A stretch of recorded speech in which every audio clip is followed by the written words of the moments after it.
Welcome to Face Islam, the program that deals with the subjects and topics facing Muslims everywhere. And in today's episode, I want to talk about Libaas or Malabis, which is talking about clothing, the attire or garments that we wear. You may wonder, why would a religion deal with such a subject and make it such a big deal? But if you consider that there really is God and He created everything, He sustains everything, and He has a purpose behind everything, including us, then He should be able to give us instructions for everything and anything that we do, including our clothes. And let's consider that when we're born, we don't have any clothes at all.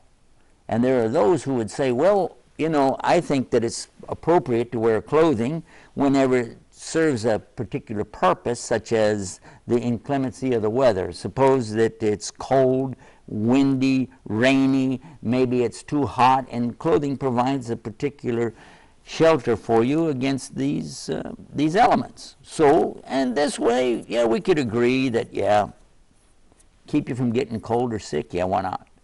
But we're created naked, so why wear clothes? And there are people today that don't wear clothes. They have nudist colonies where people go and they take off all their clothes and run around. And Islam is not in favor of that. As a matter of fact, it has to do with the subject a lot more than just being healthy or feeling good or looking good. It has to do with the subject of modesty.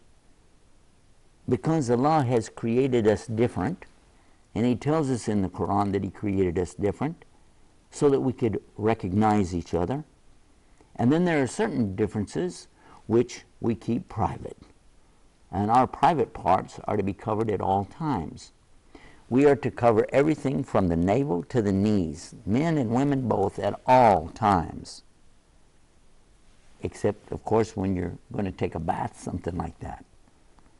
For the women, whenever there are going to be men present who are not their close relatives, then they're to cover their entire bodies, hair included, and cover their attraction and adornment, and not to show themselves off out of modesty. The shyness and the modesty that was once prevalent all around the world seems to be going out the window. We're not seeing it like we used to. People are not shy anymore. And some of it has to do with what we're doing right this minute, television. Television has invaded our homes for the last 60 or 70 years, bringing us images, pictures, and visions of people in all states that we can imagine. Some of it not too nice, some of it pretty immoral, and yet it's there, and it stays there, and progressively goes downhill with regard to modesty. And how do we deal with that in today's world? What can we do? What can we say about this? A lot of it comes from what people say, how you look at it. What's your particular point of view? Where are you coming from? Well, I want to come from it from the point of view of my Lord that created me in the first place. And if He's got something in His book about clothing, I want to know. And if He's got something with His messenger to us, which is Muhammad, peace be upon him, I want to know what it is.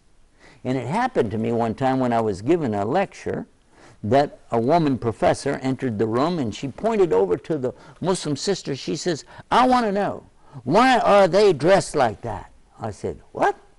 What? She said, why are they dressed like that? I said, is something wrong with the way they're dressed? Yeah, it's not logical. Oh. She's talking about the covering that the ladies had over their heads, covering up their hair, covering up their upper torsos, etc., with the garment called hijab. And I said to the lady, well, look, let me ask you, when you were born, what were you wearing? She said, what? I failed to see where that makes a connection. I said, no, what were you wearing? How were you dressed? She just stared at me, getting angry. I said, you were naked, nude, in the buff, and had no clothes. You were naked. Yes? Oh, she looked at me. Wow, talk to me like that. I said, well, true. Oh. I said, so why are you dressed at all? She said, modesty. I said, that's exactly why they're dressed like this. Modesty. The difference is, instead of taking their opinion of what modesty is. They're taking the instruction from their Lord what modesty really is.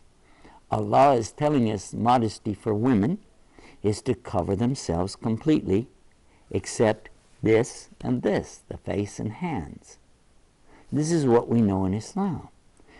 For real modest people in front of Him, that's the way they dress. Now, if some Muslim women don't choose to do that, that's another subject. And if some men would like to know how they should dress, we have that as well. We're covering ourselves all the time, from navel to the knee, and when we go out, we make sure that we're covered properly. And when we do our salah, we cover our upper torso. And that is the proper dress, the libaas of the Muslim. And that's face Islam.